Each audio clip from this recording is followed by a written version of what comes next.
You two are showing good style. Now you will try it against me.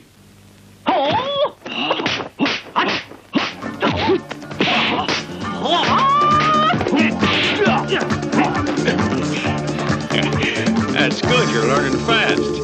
Salut, c'est Bruce No. Je suis actuellement avec Régis et Régis qui sont avec moi pour une interview pour une web-série concernant le cinéma d'exploitation, et ça sera donc un épisode sur la Bruceploitation et notamment sur Bruce Lee. Et la question qui me brûle les lèvres et qui peut-être vous brûle les lèvres, c'est pourquoi avoir choisi le dévolu sur Bruce Lee et pas sur un autre clone. Entrons dans le débat.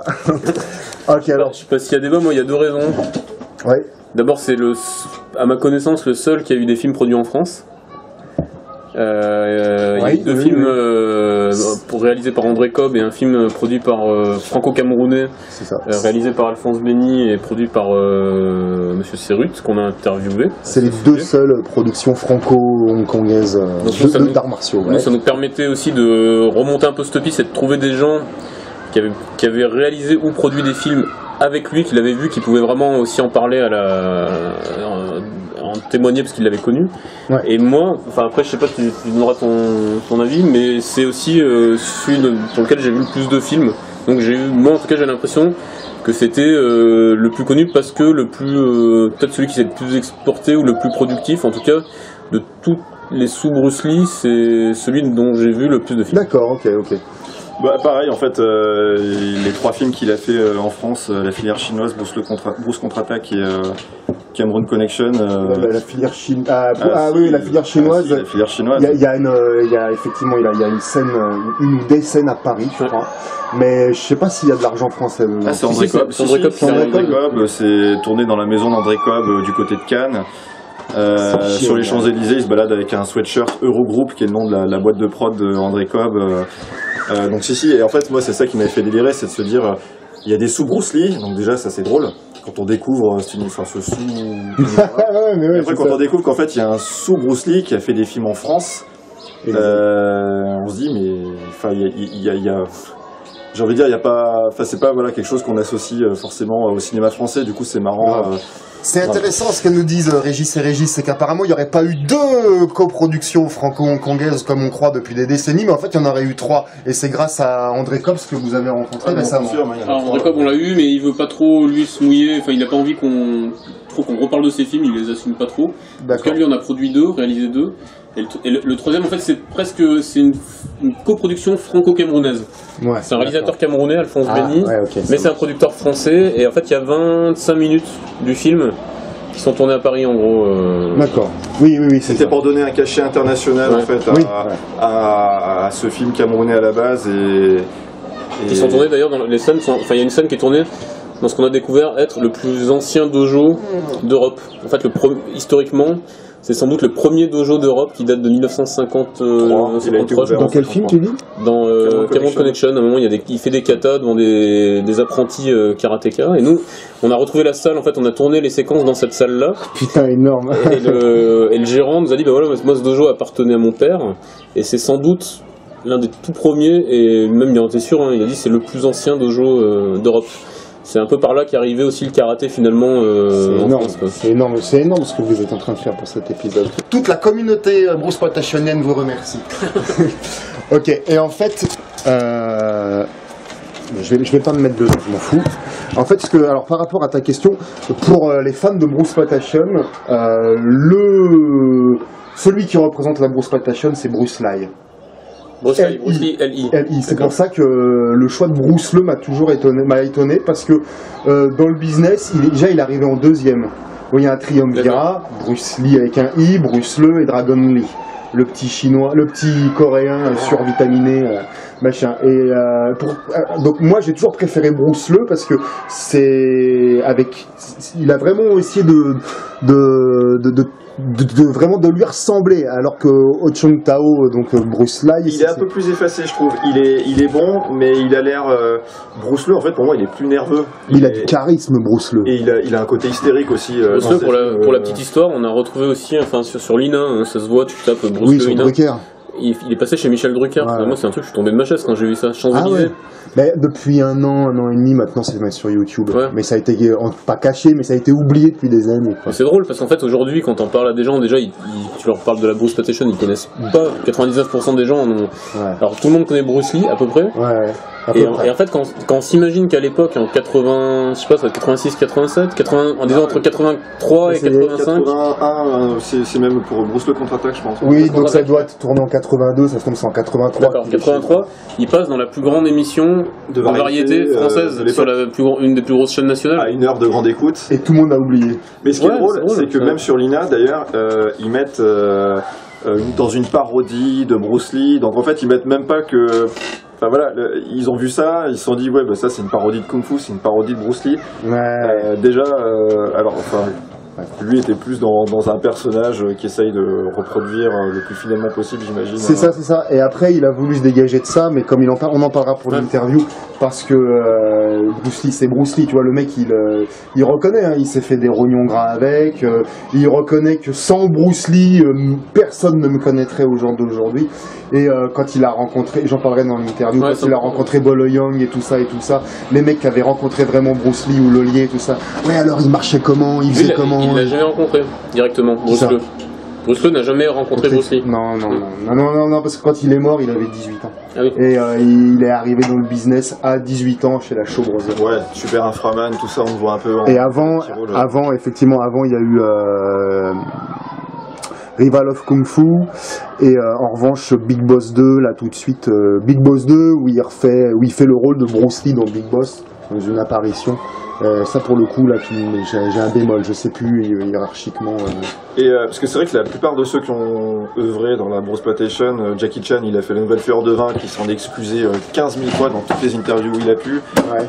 Bruce Lee, Ali, enfin Oju Tao, il paraît que lui aussi était regretter un petit peu, s'excuser un petit peu d'avoir copié Bruce Lee en disant bah à l'époque c'est ce que les producteurs voulaient, j'ai eu cette opportunité là mais j'étais pas très à l'aise de le faire parce que voilà. Bruce Lee, LI c'est compliqué,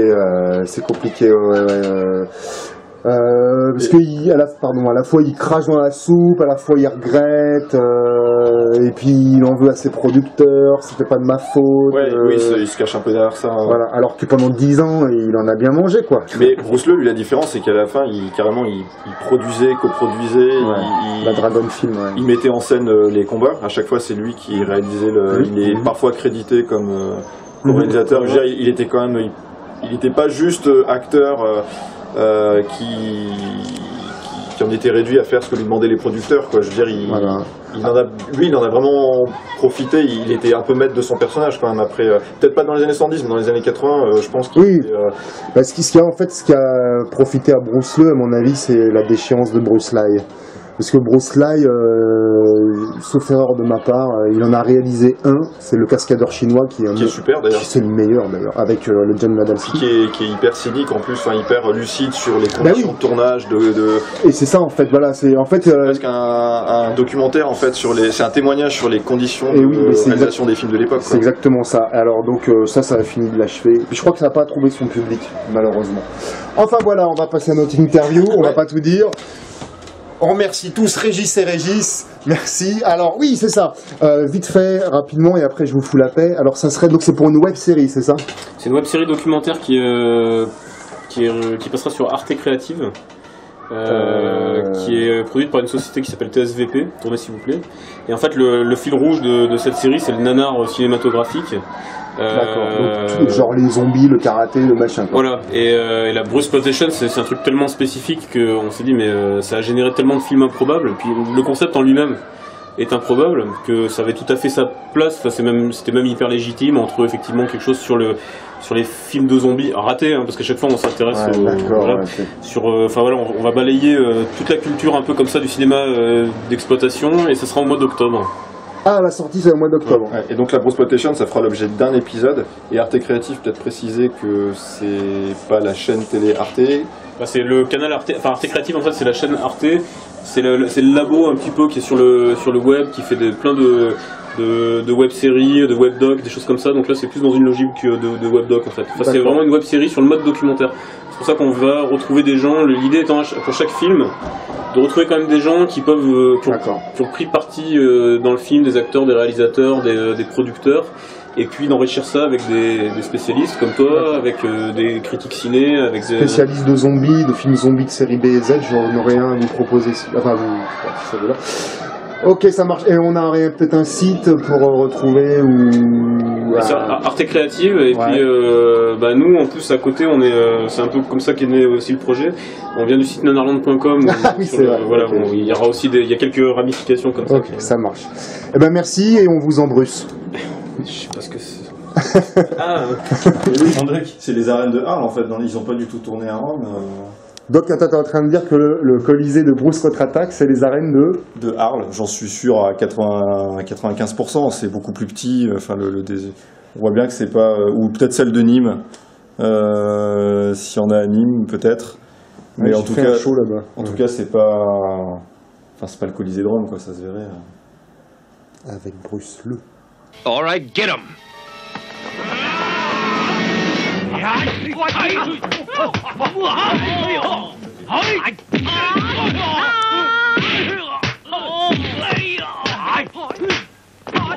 Clone of Bruce Lee de 79, donc la mort, le petit dragon, il est mort, donc Bruce Lee, le vrai Bruce Lee est mort 5 ans avant, donc c'est quand même encore un peu chaud, parce que le mec avait eu un tel impact sur ses fans, que il y a encore de l'argent à faire, largement. Hein. Le phénomène de Bruceploitation a commencé à péricliter en Asie début 80. Donc là, on est encore dans le boom, quoi. Et nous, c'est en Occident que début 80, ça explose. Et lui, Bruce Lee, on a largement mangé, largement profité. Lui, il a plus profité du marché occidental que du marché asiatique. Et hop, c'est fini. Vous n'en saurez pas plus, il faudra attendre la sortie de l'épisode. L'épisode qui sortira donc en octobre. La série, ils vont tous sortir en même temps. Hein, les 10 épisodes sur les zombies, sur du cinéma d'exploitation en fait, hein, du cinéma qui tâche. Donc voilà. Je remercie à nouveau Régis et Régis pour être venus. Cette belle vidéo, cette belle VHS qui est là, qui trône, que j'adore d'ailleurs. Alors je remercie d'ailleurs, Bruce Derham, effectivement, ce n'est pas toi, qui m'avait parlé c'est Bruce Paul ou Bruce Mark qui m'avait parlé que Big Boss à Bornéo était la copie au pays de la magie noire. Effectivement, ce n'est pas toi, Bruce Derham. Bruce Derham, toi, tu m'avais dit que cache le film qui est derrière le retour de Bruce Lee, cette merveilleuse VHS qui est le symbole pur à elle seule de la Bruce Lee exploitation. Elle cache Lighting of Bruce Lee, alias la lumière de Bruce Lee, qui s'appelle aussi qui a été ressorti aussi en DVD sous les doigts du ninja. Merci Bruce Derham. J'espère que cette vidéo vous a plu, que ces coulisses vous ont plu. Pour ma part, je vous rejoins bientôt dans Bruceploitation Collector 2, qui parlera où j'ai référencé un maximum de clones et de faux Bruce Lee. N'hésitez pas à liker, n'hésitez pas à partager. Voilà, je vous embrousse.